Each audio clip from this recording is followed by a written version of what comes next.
And this is part 2. I kind of did that like a commercial in the most interesting moment. If it's interesting to you, then I'm glad.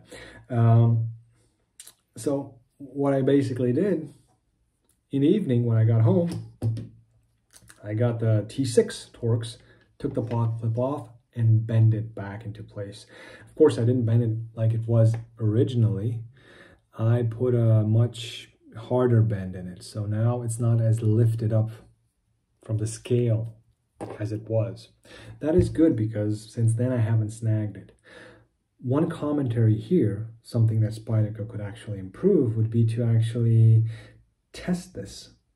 Now I know pocket clip like this, Pacific Salt, spring steel pocket clip, it's not going to be susceptible to something like this because it's much stiffer. However, if you're going to put premium materials, you might as well test them. Make it a thicker pocket clip. Use a different treatment on a titanium. Don't let it be so plastically deformed, easily deformed plastically. Yes, if it's very elastic, that's good. You can put a lot of tension in it. Perfect. But if it deforms without coming back to its original shape, plastic deformation so quickly. I mean, I've snagged other knives way harder than that. Using my backpack, when I took it off, it snagged the knife, or when I put on my backpack, or in a door handle, much harder than this. And this one just ceased working. I mean, it was okay. You could clip it to your pocket, but it wouldn't hold it in your pocket anymore. That was one thing which I didn't like. Here I would like to see improvement.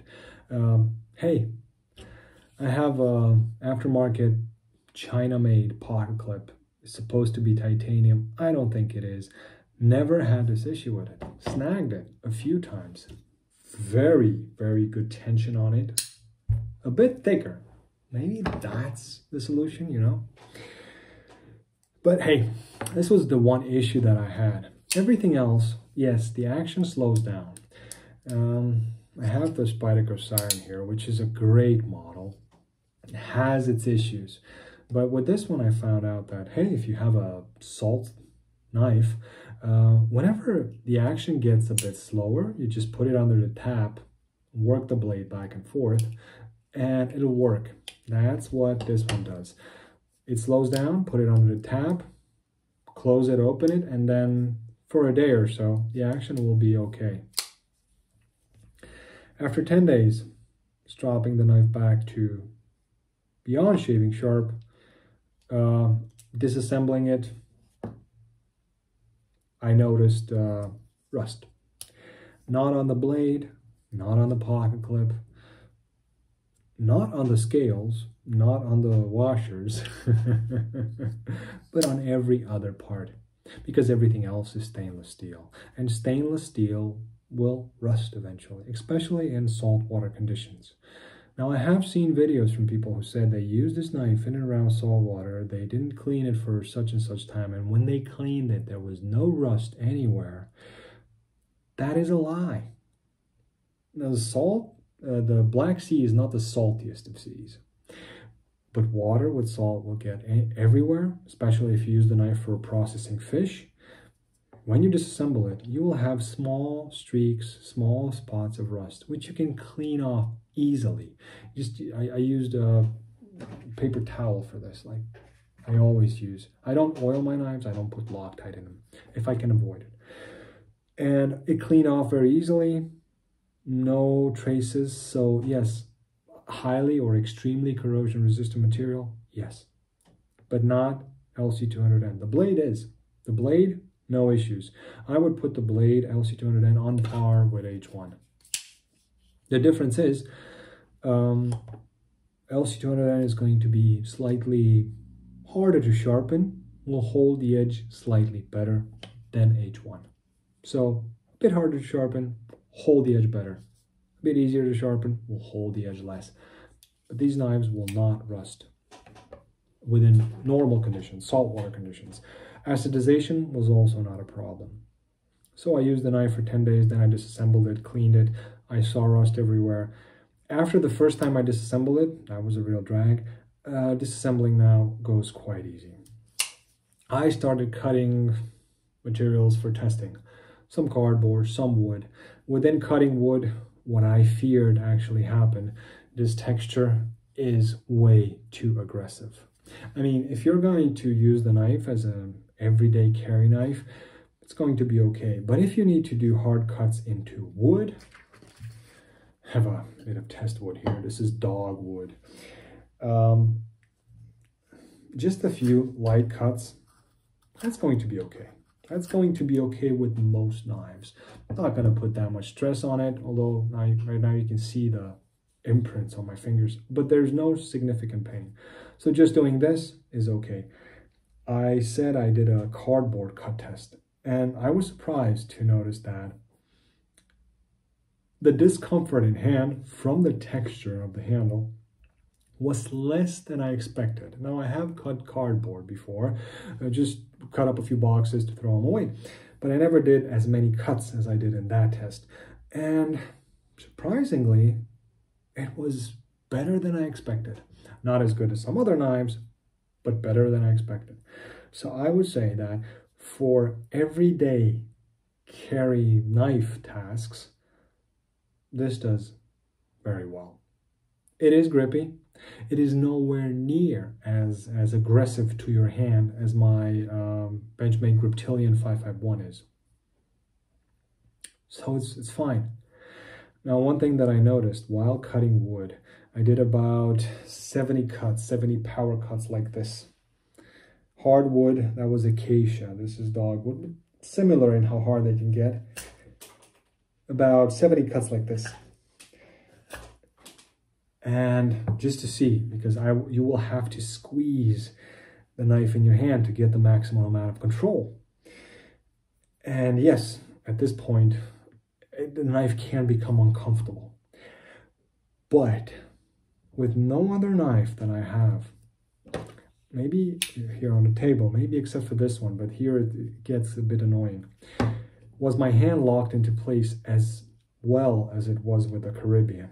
Now, with the Manix, with this one, you get that lock-in of your hand. This is a bit thicker and it feels a bit better. However, when you actually go to do a cut like this, and when I got back home, this is the first thing that I did, was take the Manix. This will actually bother you a bit right here.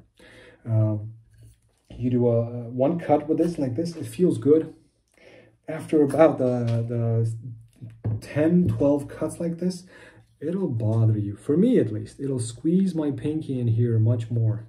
Now, the Caribbean didn't do that. And that was what shocked me initially.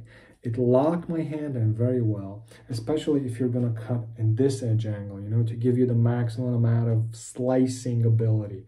Like this, about over a 45-degree angle, where you also take advantage of the distal taper of the tip.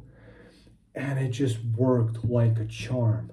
I said, this is interesting. I did not expect that. Yes, it can get uncomfortable. If you use very thin gloves, that will become much improved. I did actually take the knife in the woods and I cut a few pieces of wood and then I used gloves, very thin gloves, and there was no discomfort. So the contour of the handle offers you a lot of stability, especially for power cuts like this.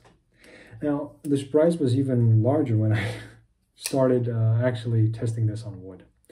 And I mean, this is not a bushcraft knife. I don't look at this like a bushcraft. It has a blade which is too wide for effective bushcraft use. But I said, okay, power cuts, I can do it. It feels very positive in hand. And then I said, okay, let me try the chest lever grip.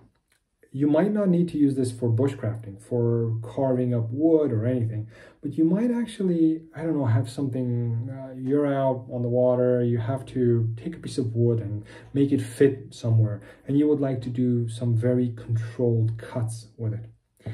For some knives, this was one of them. Excellent hand position, even choking up on it, felt great. But chest lever grip, very uncomfortable. And because of the back lock, I just don't feel like I want to do this with a chest lever grip. So this is a work knife, does excellent. But then I tried this in a chest lever grip. And like I said, it doesn't have to be bushcraft. This can be a piece of hard plastic that you need to whittle down for something or whatever. And you just do this. This is a very powerful grip. You're going to pull with your back muscles, and you can pull slow or fast. You have a lot of control, and you can see everything that you're cutting. So just bite into it and see, a lot of power, but you can also do it controlled. You can help guide the blade.